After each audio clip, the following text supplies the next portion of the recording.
આપણી શિક્ષાપત્રીમાં જે નિયમો છે એવા ઘણા નિયમો શ્રી વાસુદેવ મહાત્મા નામના ગ્રંથમાં પણ વર્ણવાયેલા છે.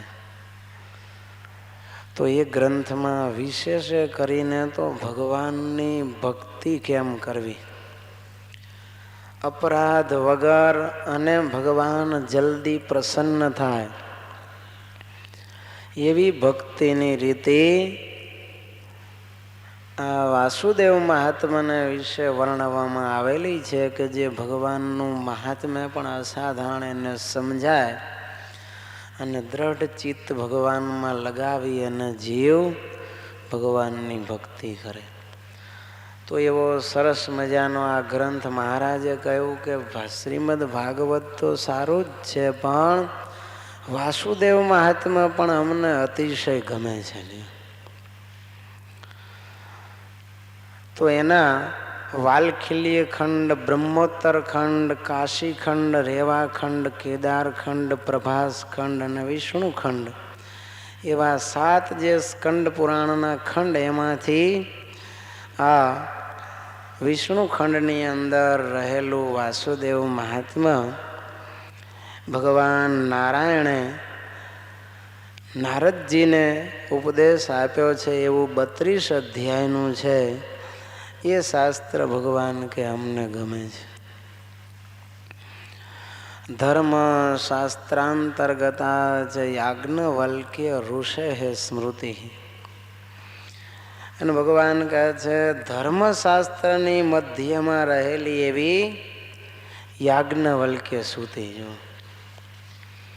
યાજ્ઞવલ્ક્ય સ્મૃતિ એ ભગવાન કહે છે બીજી ઘણી સ્મૃતિઓ છે, અનેક, 1-2 નહીં, પણ અનેક ઋષિઓએ સ્મૃતિ શાસ્ત્રો રચ્યા છે. લ્યો, વશિષ્ઠ સ્મૃતિ, વૃદ્ધ વશિષ્ઠ સ્મૃતિ, પરાશર સ્મૃતિ, અંગિરા સ્મૃતિ, શંખ સ્મૃતિ, લિખિત સ્મૃતિ.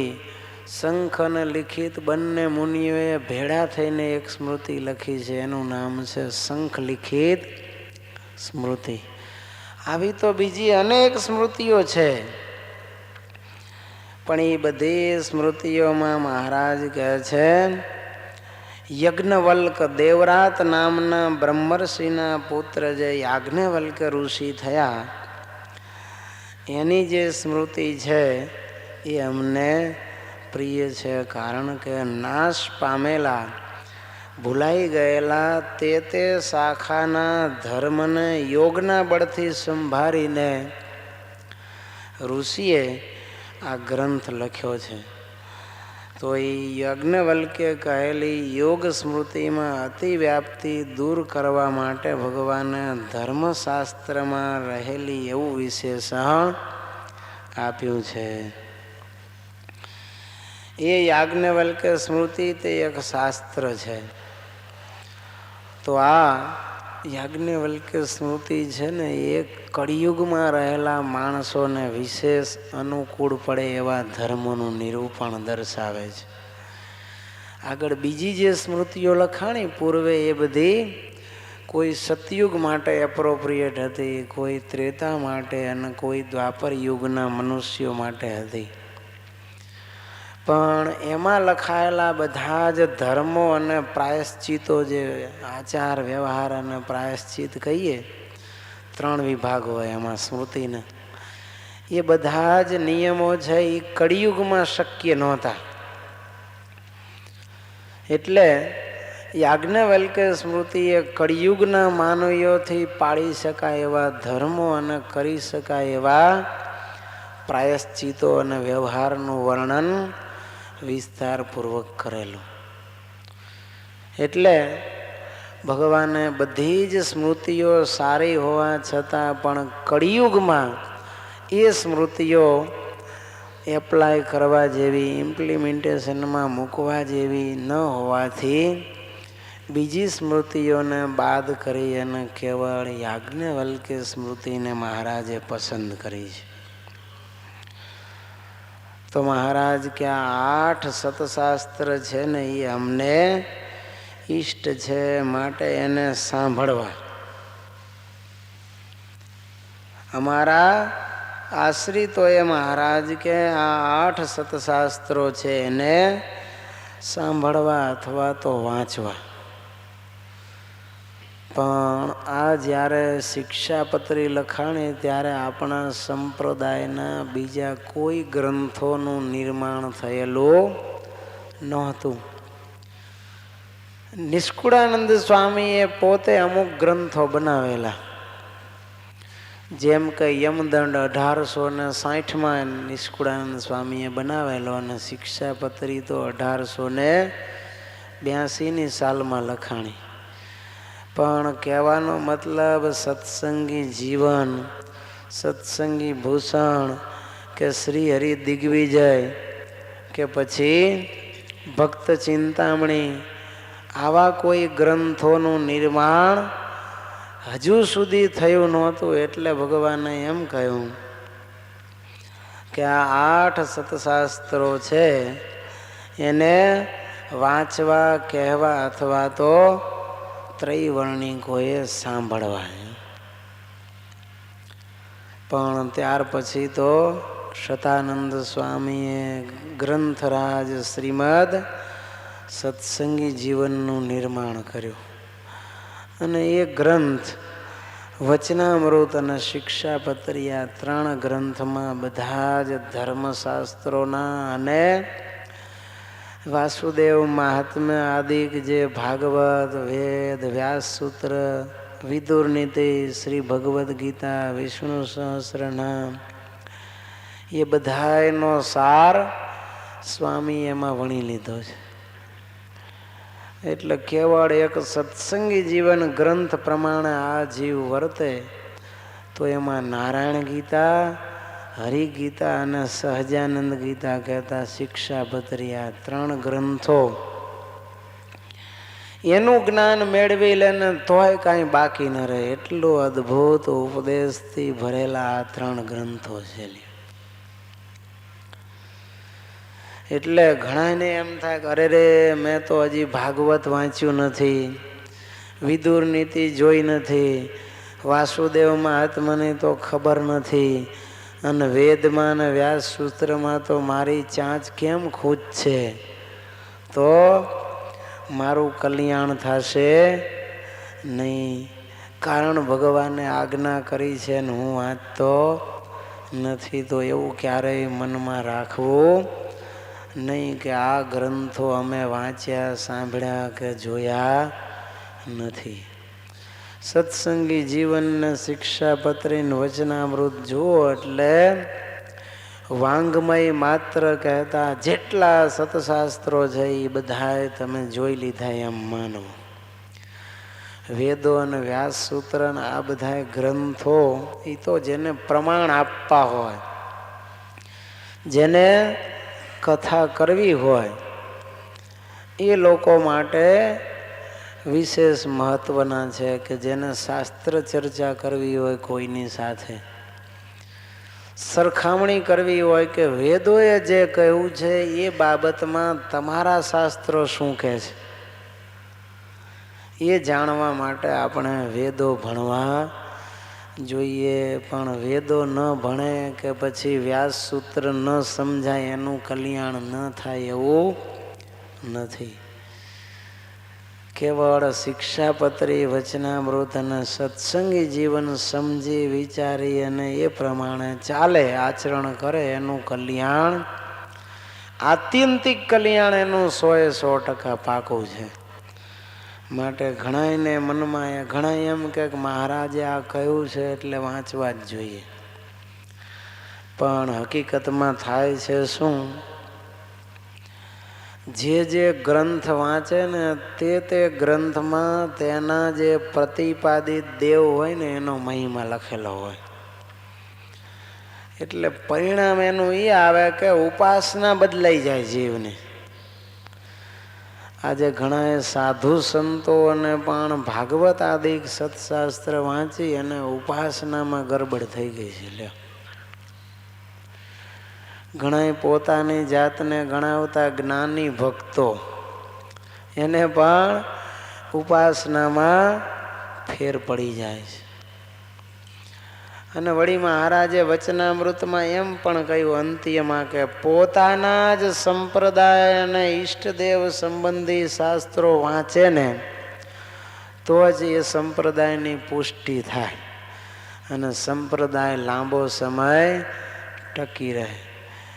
જે ઈષ્ટદેવને અનુલક્ષીને ધર્મ પાળતા હોય ને એના જ શાસ્ત્રો એને વાંચવા ભણવા જોઈએ. એ સિવાયના વાંચે તો ઉલટાની એની જે વૃત્તિ છે ને એ એક ભગવાનમાં જોડાવી જોઈએ, એના બદલે વ્યભિચરી જાય. પતિવ્રતાની ટેક એને રહે નહીં. એટલે જ્ઞાનની પરિપક્વ દશાને પ્રાપ્ત કર્યા સિવાય વિશાળ વાંચન કરે પછી એનું ઉપાસનાનું ઠેકાણું રહે નહીં. એટલે કોઈએ મનમાં એમ ન રાખવું કે આપણે આ નથી વાંચ્યું અને વાંચવાનું બાકી છે. ઘણા સાધુઓ છે એવા લ્યો કે જે સ્વામિનારાયણ ભગવાનની સર્વોપરી ઉપાસનામાંથી પડી ગયા છે. એને શ્રી કૃષ્ણ ભગવાનની ઉપાસના થઈ જાય ભાગવત વાંચે એટલે. અને સ્વામિનારાયણ તો શ્રી કૃષ્ણના અવતાર છે એમ કહેવા લાગે. એટલે ભગવાને ભલે એમ કહ્યું કે આ શાસ્ત્રો અમને ગમે છે વાંચવા ભણવા સાંભળવા, પણ એ ગ્રંથો નહીં સાંભળો તોય તમારા કલ્યાણમાં કોઈ ખામી રહેવાની નથી. અને તમે એમ દાવો કરતા હોય કે ભગવાને કહ્યું છે એટલે સાંભળવા જોઈએ, તો પછી વેદમાં અને વ્યાસ સૂત્રમાં તમને ગતાગમ પડવાની છે? નથી પડવાની. સાધુ સંતોય નથી ભણ્યા એને નથી ખબર પડતી. જે વેદ એક વખત કોકના થકી ભણે ને ત્યારે એને પૂરો સમજાય. એ સિવાય તો અમે વાંચી લઈએ તો પણ યથાર્થ રહસ્ય એના બધા સમજાય નહીં. આર્ષ પ્રયોગો બધા હોય. અને ભગવાનની વાણી એટલે સંપૂર્ણપણે એમને એમ સમજવી તો ઘણી કઠણ પડે. અને વ્યાસ સૂત્રો તો વળી રહસ્યમય નાના નાના સૂત્રમાં મોટા અર્થો ભરી દીધા હોય એટલે એનો વિસ્તાર પણ સમજ્યા વગર કોઈ યથાર્થ જાણી શકે નહીં. અને તમે પૂછો કે વેદના પુસ્તક જોયા છે તો 99.98% એવા મળશે સત્સંગી કે જેને વેદના પુસ્તક જ નહીં જોયા હોય. સાંભળો, કથાની તો વાત બાજુ ઉપર મૂકીએ. એટલું જ નહીં, ભગવાન વખતે જે સાધુ ધામમાં ગયા છે, અત્યારે જે અક્ષરધામમાં મુક્તો છે એને જઈને તમે બધા એને પૂછો ને તો એને નહીં જોયા હોય લ્યો. છતાં એ બધા ધામમાં બેઠા છે. એટલે કોઈએ મનમાં એવી ચિંતા ન રાખવી કે વેદ વાંચ્યા નથી, વ્યાસ સૂત્ર સમજ્યા નથી. વેદ આપણો વચનામૃત છે. એ 5મો વેદ છે. એમાં બધા વેદનું રહસ્ય ભગવાને ભરી દીધું છે. જેટલા ધર્મશાસ્ત્રો કહીએ, યાજ્ઞવલ્ક્ય ઋષિ આદિક મેં સ્મૃતિઓ કહી, બધા એનો સાર શેમાં છે? શિક્ષાપત્રીમાં છે. અને જે ભગવાનના અવતારો પૂર્વે થયા એને ઉદ્દેશીને જે કંઈ પુરાણો ઇતિહાસો બધા લખાણા, રામાયણ ભાગવત કે મહાભારત આદિ, એ બધા એના સારરૂપ આપણું સત્સંગી જીવન છે. માટે આ 3 ગ્રંથ જેને જાણ્યા વાંચ્યા અને અનુસર્યા એના કલ્યાણમાં એક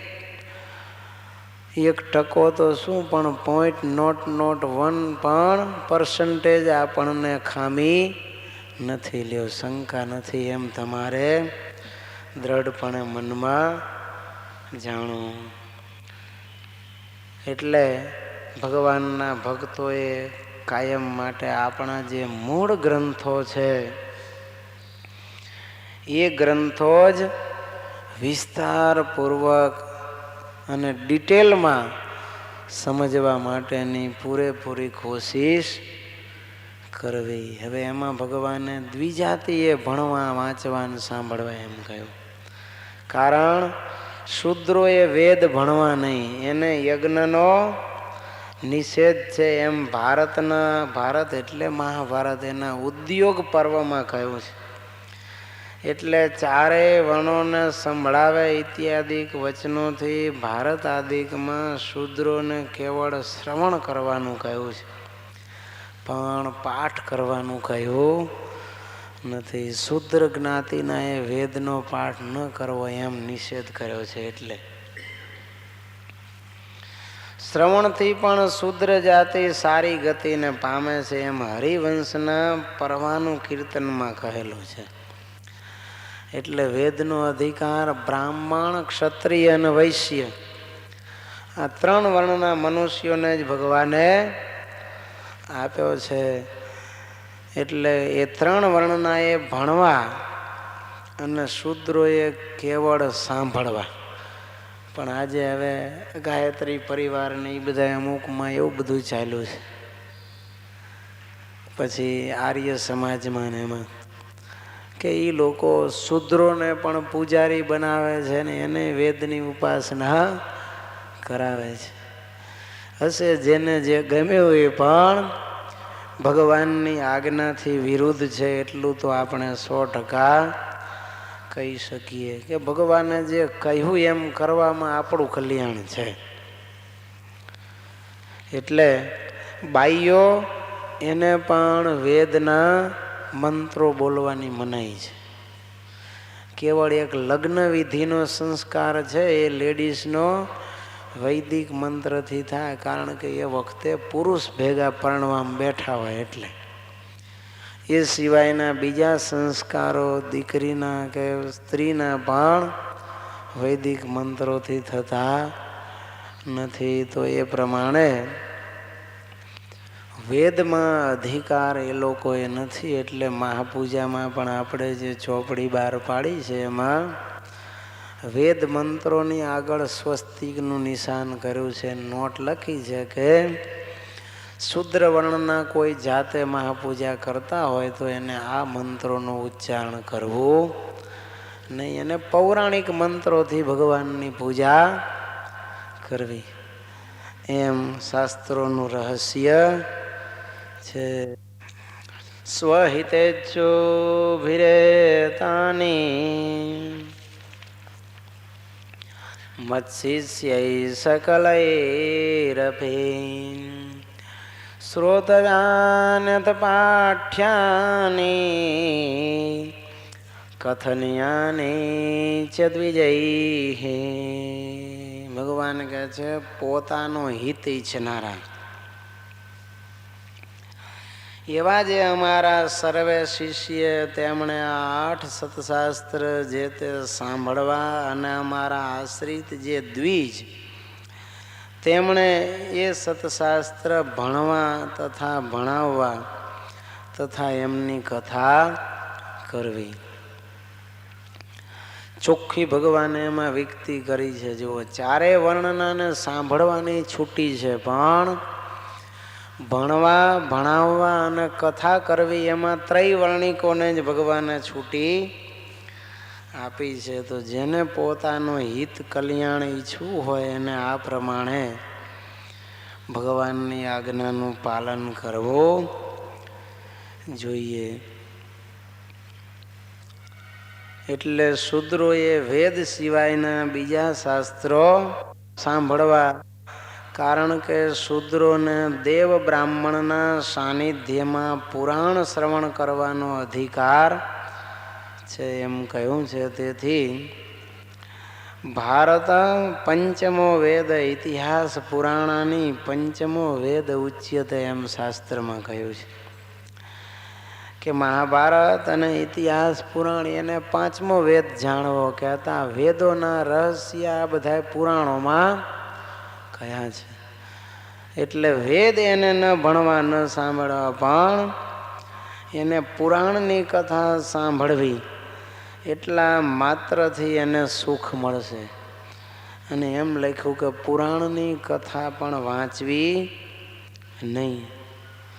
રામાયણમાં એમ કહ્યું છે, આર્ષ રામાયણમાં, કે પાઠ કરવાથી બ્રાહ્મણો વાણીમાં શ્રેષ્ઠપણાને પામે છે, ક્ષત્રિયો રાજ્યને પામે છે, વૈશ્યો પુણ્ય ફળને પામે છે, અને શૂદ્રો સાંભળવાથી મોટાપણાને પામે છે. એટલે શૂદ્રોએ કથા કરવી નહીં, પણ સાંભળીને પોતાનું કલ્યાણ મેળવવાની અપેક્ષા રાખવી.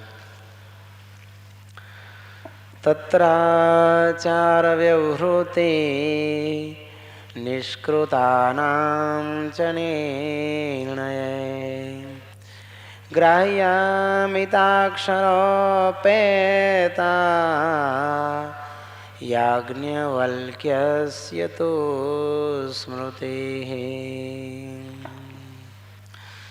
અને ભગવાન કહે છે એ 8 સતશાસ્ત્રમાંથી આચાર, વ્યવહાર અને પ્રાયશ્ચિત એ 3નો જે નિર્ણય કરવો તેને વિશે તો મિતાક્ષરા ટીકાએ યુક્ત એવી જે યાજ્ઞવલ્ક્ય ઋષિની સ્મૃતિ તેનું ગ્રહણ કરવું. મહારાજ કહે છે આ બધા શાસ્ત્રો વાંચો, ભણો, સાંભળો, પણ એમાં આચાર, વ્યવહાર અને પ્રાયશ્ચિત માટે તો ઉત્તમ ગ્રંથ કેવળ મિતાક્ષરા ટીકાએ યુક્ત યાજ્ઞવલ્ક્ય સ્મૃતિ છે. જો ખાલી યાજ્ઞવલ્ક્ય સ્મૃતિ નહીં, પણ મિતાક્ષરા ટીકાએ યુક્ત યાજ્ઞવલ્ક્ય સ્મૃતિ. ઓછા એટલે મિત અને અક્ષરા એટલે અક્ષરવાળી. તો બહુ શોર્ટમાં છતાં પણ અતિ સરસ જે ટીકા કરવામાં આવી છે મિતાક્ષરા ટીકા, એ ટીકા એ સહિત જે યાજ્ઞવલ્ક્ય સ્મૃતિ છે એના દ્વારા મહારાજ કહે છે તમારે આચાર, વ્યવહાર અને પ્રાયશ્ચિત આ 3નો નિર્ણય કરવો. એટલે એ ટીકા દ્વારા આપણને એનો યથાર્થ અર્થ સમજાય. ડાયરેક્ટ તમે યાજ્ઞવલ્ક્ય સ્મૃતિના શ્લોકો વાંચી અને જો સીધા પ્રાયશ્ચિત, આચાર, વ્યવહાર કરવા માંડો તો પણ વિઘ્નો આવે. પણ ટીકામાં તમને એનો વિસ્તાર કરી અને સમજાવ્યો હોય કે આ શ્લોકનો અર્થ આ પ્રમાણે ગ્રહણ કરવો અને એનું પ્રાયશ્ચિત આમાં આમ લખ્યું છે, પણ આવી રીતે આપવું. દેશકાળ, અવસ્થા, દ્રવ્ય, જાતિ, સામર્થ્ય આ બધું જોઈ અને ભલે આ પાપનું પ્રાયશ્ચિત આટલું લખ્યું છે, પણ ટીકામાં એને વ્યાજબી કરીને આપ્યું હોય કે આને આવી રીતે આ સંજોગોમાં આવી પરિસ્થિતિ હોય પાપી વ્યક્તિની તો એને આટલું ઓછું કરીને પ્રાયશ્ચિત આપવું.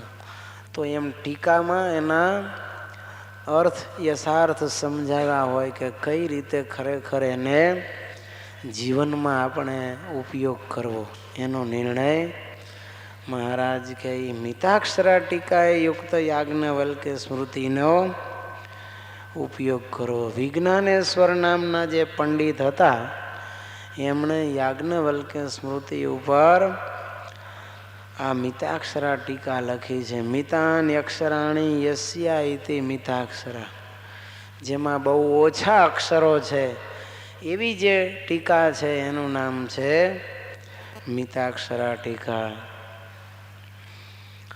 તો મહારાજ કહે છે વ્યવહૃતિ એટલે કરજ, લેવા દેવાના વ્યવહારો. નિષ્કૃતિ એટલે કે અજાણે કરેલા કાયિક, વાચિક વગેરે નાના મોટા પાપોનું પ્રાયશ્ચિત.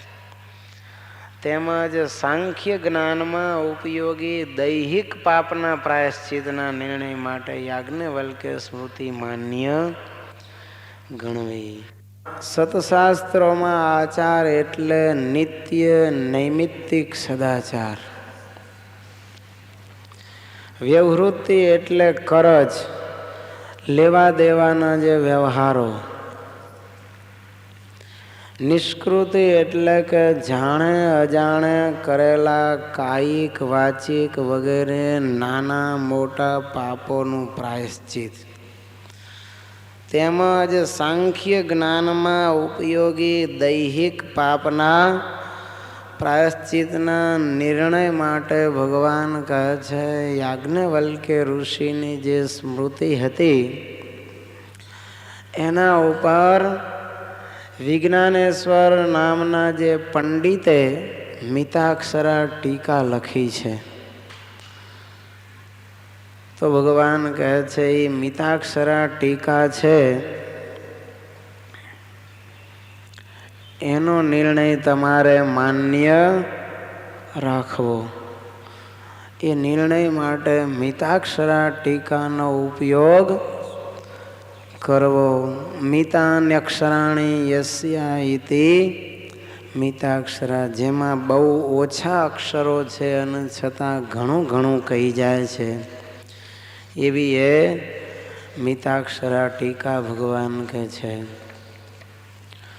શ્રીમદ ભાગવતસ્યૈષો સ્કંધો દશમ પંચમો સર્વાધિકતયા જ્ઞેયો કૃષ્ણ માહાત્મ્ય બોધયે.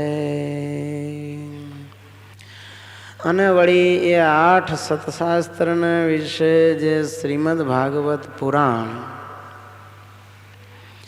તેના 10મ સ્કંદ અને 5મ સ્કંદ એ 2 જે તે શ્રી કૃષ્ણ ભગવાનના મહાત્મ્ય જાણવાને અર્થે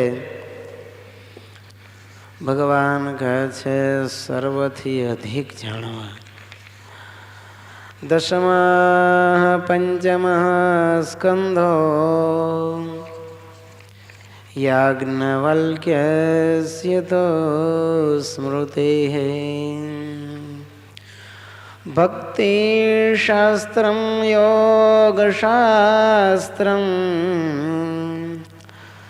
ધર્મશાસ્ત્રં ક્રમેણ મે. અને મહારાજ કહે છે 10મ સ્કંદ તથા 5મ સ્કંદ તથા યાજ્ઞવલ્ક્યની સ્મૃતિ એ જે 3 તે અનુક્રમે કરીને અમારું ભક્તિશાસ્ત્ર યોગશાસ્ત્ર અને ધર્મશાસ્ત્ર છે. કહેતા 10મ સ્કંદ તે ભક્તિશાસ્ત્ર છે, 5મ સ્કંદ તે યોગશાસ્ત્ર છે અને યાજ્ઞવલ્ક્ય ઋષિની સ્મૃતિ તે મહારાજ કે ધર્મશાસ્ત્ર છે એમ જાણો. શ્રીજી મહારાજ ભાગવતના 2 સ્કંધોને પસંદ કરે છે. એક 10મો સ્કંદ અને બીજો 5મ સ્કંદ.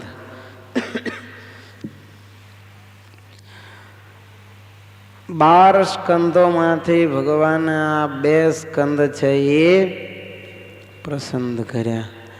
એ 2 સ્કંદ છે એ વૃક્ષના થડ જેવા છે. માટે સ્કંદ કહેવામાં આવે છે, કારણ ભાગવતને કલ્પવૃક્ષ તરીકે રૂપક આપી અને વર્ણવ્યું છે. આ 2 સ્કંદ દ્વારા ભગવાનના મહાત્મ્યની કથા ખૂબ અંદર આવે એટલે ભગવાનના મહાત્મ્યનું સંપૂર્ણ જ્ઞાન થાય. અક્ષરથી પર, કાલ માયા આદિકનું નિયામકપણું, સ્વતંત્રતાથી સકલ ઐશ્વર્ય સંપન્નપણું, સર્વોત્કૃષ્ટપણું, પુરુષોત્તમપણું, સર્વોપાસ્યપણું, સમગ્ર કર્મ બંધનમાંથી છોડાવવા શક્તિમાનપણું વગેરે લક્ષણોવાળું મહાત્મા એ આ ગ્રંથના સ્કંધની કથાથી સમજાય છે. અને અનાયાસે જ્ઞાનની સિદ્ધિ થાય છે. દસમ સ્કંદમાં વૃંદાવન આદિકમાં કૃપાથી સ્થાવર જંગમ જીવોના ઉદ્ધાર દ્વારા ભગવાન કર્મના બંધનમાંથી છોડાવવા સમર્થ છે એવું મહાત્મ્ય દર્શાવેલું છે. ભગવાન શ્રી કૃષ્ણ ગુરુપુત્રને પાછો લઈ આવ્યા. જો સાંદીપની ઋષિનો દીકરો મૃત્યુ પામેલો, પણ ગુરુ માતાએ એમ કહ્યું કે હે શ્રી કૃષ્ણ, મારો દીકરો પ્રભાસના દરિયામાં ગુમ થયો છે, એ તમે પાછો લાવી આપો. તો ભગવાને ગુરુપુત્ર પાછો લાવી આપ્યો. એટલે કહે છે કે ભગવાન છે એ જીવોને કર્મ બંધનમાંથી મુક્તિ અપાવનારા છે. કેટલા રાક્ષસોને ભગવાન શ્રી કૃષ્ણે મારીને મુક્તિ અપાવી. પૂતના રાક્ષસી પહેલામાં પહેલી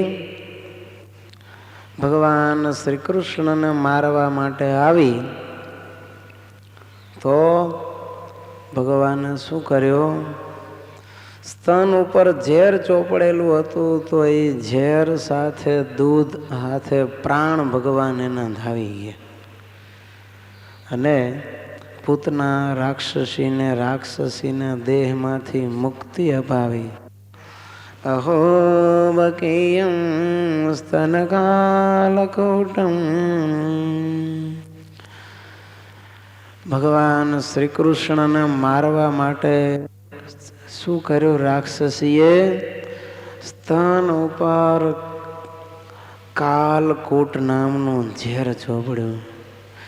જિગાંસયા પાયદપ્ય સાધ્વી, અને એને મારી નાખવા માટે એ સ્તન ઉપરનું ઝેર પાયું. લેભે ગતિમ ધાત્ર્યુચિદાતતોન્યમ કમ વા દયાલું શરણમ વ્રજેમ. છતાં પણ લેભે ગતિમ ધાત્ર્યુચિતામ તતોન્યમ, છતાં પણ એ પૂતનાને કેવી ગતિ મળી? ધાત્રી ઉચિતામ. ધાત્રી એટલે ધાવ.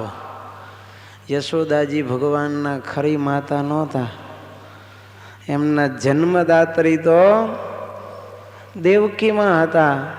એટલે ધાત્રી ઉચિતામ કહેતા યશોદાજીને જેવી ગતિ મળે એવી ગતિ ભગવાને કોને આપી? પૂતનાને આપી ગયો. કેટલા દયાળુ છે ભગવાન! જે મારવા આવે ને, મારવા એને ભગવાન મુક્તિ આપે છે. આવું દુનિયામાં ભગવાન સિવાય બીજું કોણ કરી શકે? કે દુશ્મનને પણ કલ્યાણ આપે, અને એ પણ કેવું? યશોદાજીના જેવું કલ્યાણ લ્યો. એટલે કહે છે આવા ભગવાનને મૂકી અને બીજા કોના શરણે જઈએ? તો આવું ભગવાનનું શરણાગત વત્સલપણું તો ખરું, પણ દુશ્મનોને પણ કલ્યાણ આપવા દાતાપણું ભગવાનનું આ શાસ્ત્રોમાં પ્રખ્યાપન કરેલું છે કે એવી પૂતનાને ભગવાને મુક્તિ આપી.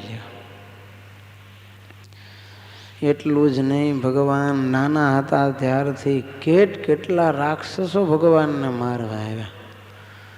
તૃણાવત આવ્યો, શકટાસુર આવ્યો, અઘાસુર, બકાસુર, અરિષ્ટાસુર, ધેનુકાસુર, આવા રાક્ષસો વારા ફરતી ભગવાનને મારવા માટે સતત ચાલુ રહ્યા.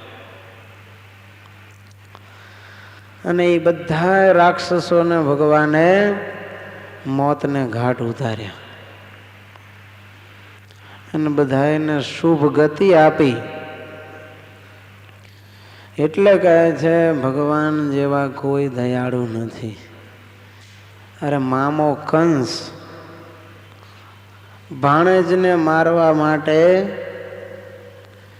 કેટલા અસુરો મોકલ્યા, છતાં પણ ભગવાને એ બધા અસુરોને પૂરા કર્યા અને મામાનું આમંત્રણ સ્વીકાર્યું અને પાછા મથુરામાં ગયા. કુવલિયા પીડ હાથીને માર્યો, ચારોણ મુષ્ટિક શલ તોસલ આદિ મલ્લોને સંહાર્યા અને પાપી કંસને પણ ભગવાને માર્યો અને કંસને મુક્તિ આપી. શિશુપાળ ભગવાનને ગાળો દેતો હતો. તમે જુઓ, ફૈબાનો દીકરો રોજની 100 ગાળો આપે ત્યાં સુધી માફ કરવાની. કોઈથી થાય? આપણને 1 ગાળ દીધી હોય તો આપણે કિલોની આપી હોય તો મણની આપી, મણની આપી હોય તો સામે ટનની દઈ દઈએ. ભગવાન કે 100 ગાળ દે ત્યાં સુધી મારે એને કાંઈ ન કરવું. 100 ઉપર જો થાય તો ભગવાન કે હું પછી એને મારું. વગર વાંકે ગાળો દીધા કરે. લ્યો ભગવાન સગ્ગો ફૈબાનો દીકરો, પણ હું નથી કહેતો ઘણી વાર સગા છે એ જ દગા કરે. બધા મોટા દુશ્મન કોણ હોય? એના સગા હોય જ. આ કૃષ્ણ ભગવાનના સગા મામા હતા, એ પાછળ પડી ગયા હતા આદુ ખાઈને. શિશુપાળને નહીં લેવા નહીં દેવા કાયમ ગાળો દીધા કરતા. પાંડવો એની માસીના દીકરા થાય તો પાંડવોને પણ ગાળો દીધા કરે. પાંડવો તો અધર્મી છે, 5 ભાઈ વચ્ચે 1 બૈરી રાખી છે. શ્રી કૃષ્ણ તો ગોવાળીઓ છે.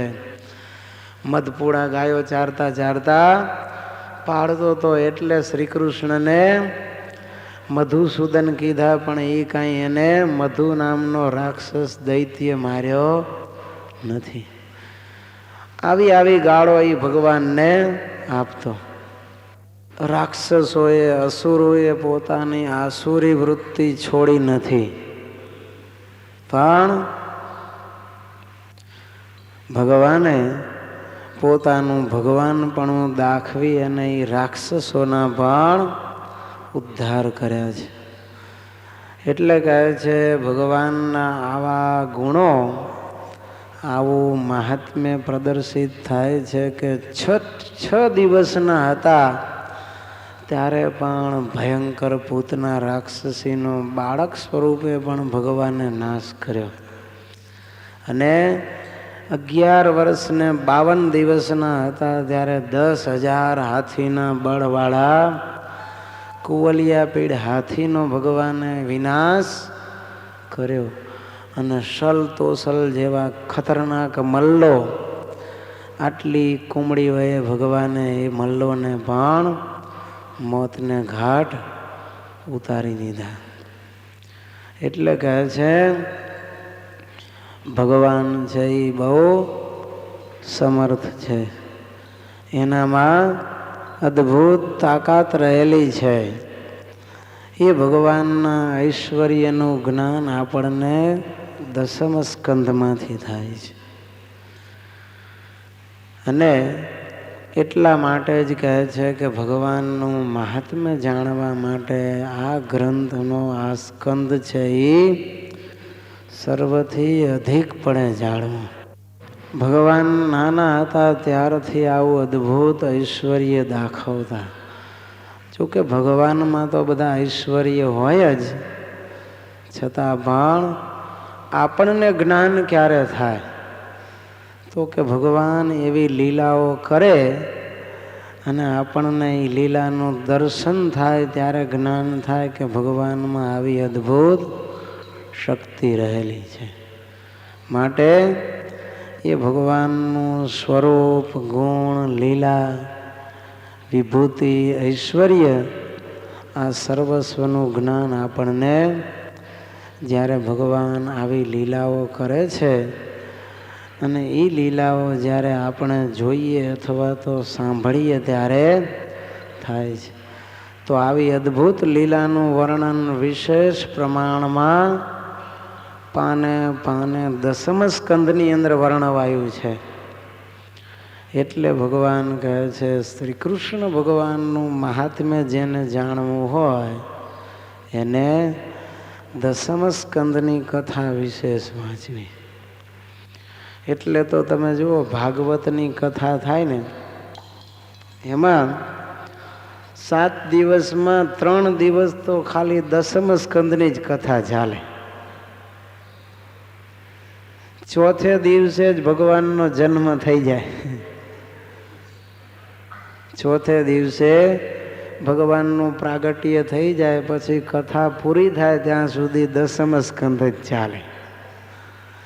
એટલે વૈષ્ણવો પણ ભગવાન શ્રી કૃષ્ણનું મહાત્મ્ય જાણવા માટે વિશેષપણે દસમ સ્કંદની જ કથા કરે છે. એમાં ભગવાનનું જ્ઞાન પણ થાય અને ભગવાનની લીલાઓ અદ્ભુત લીલાઓ એ ગાતા સાંભળતા ભગવાનના ભક્તો છે એ ભક્તિ રસથી તરબોળ થઈ જાય. ભગવાન શ્રી કૃષ્ણની જાત જાતની લીલાઓ હતી, પચરંગી લીલાઓ ભગવાનની. નાના હતા ત્યારે ભગવાન ચોરી પણ કરતા. જો ગાયોને વાછરડા ચરાવતા અને દૂધ માખણ દહીં ઘી ખાતા, દાણે લેતા અને લૂંટફાટ કરતા નાના હતા ત્યારે. તો રાધાજી સાથે ભગવાન લીલાઓ પણ કરતા, ગોપીઓના ચીરહરણ પણ કરે અને એને રાસ રમાડીને પણ આનંદ આપે. નાના હતા ત્યારે ભગવાને આવી રીતે ભક્તિ રસ ખૂબ વધાર્યો અને સાથે સાથે વ્રજવાસીઓની અનેક ભયો થકી રક્ષા કરી. મોટા થયા તો ભગવાન પછી મોટા મોટા રાજા મહારાજાઓ સાથે યુદ્ધે ચડ્યા અને લાખોની સંખ્યામાં આસુરી સંપદાવાળા અસુરોનો ભગવાને નાશ કર્યો. એટલું જ નહીં પણ મોટા મોટા રાજાઓને મારી અને એને અન્યાય અનીતિપૂર્વક ગ્રહણ કરેલી જે રાજકુંવરીઓ અપહરણ કરીને લઈ આવેલા અને પોતાના રાજ્યમાં ગોંધી રાખી હતી એવી 16,100 કન્યાને પણ ભગવાને નરકાસુરની કેદમાંથી મુક્ત કરી.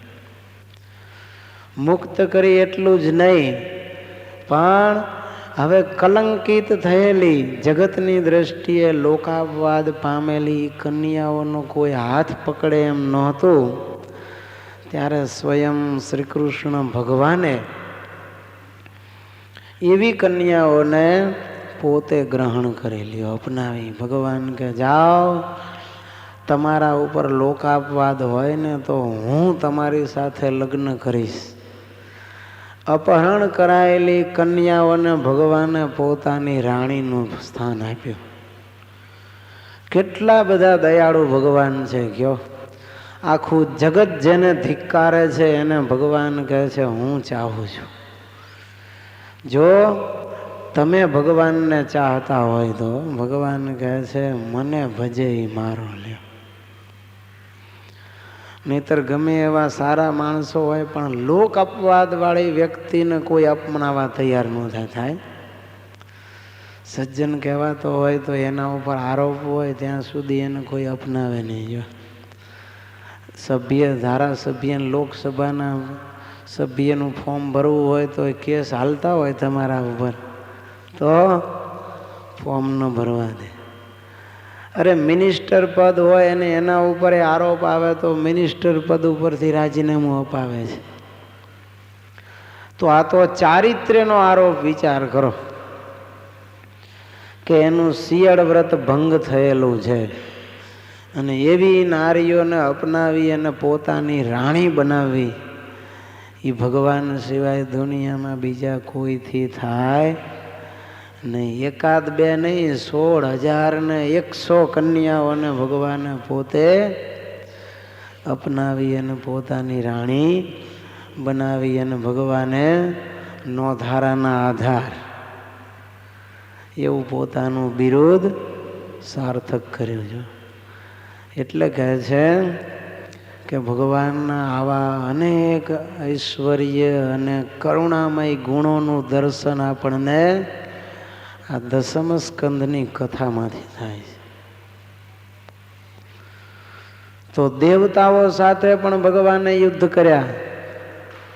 ઇન્દ્ર સાથે યુદ્ધ કરીને ભગવાન ત્યાંથી સ્વર્ગમાંથી પારિજાતક વૃક્ષ પૃથ્વી ઉપર લઈ આવ્યા. પોતાને વરવા ઈચ્છતી કન્યાઓને ભગવાને એકલા જઈ અને સ્વયંવરમાંથી હરણ કરીને રાજાઓનો પરાજય કરી અને પોતાની પત્ની બનાવી. એટલે ભગવાન કહે છે કે તમે ખરા દિલથી જો મારા હોય તો હું પણ તમારો જ છું.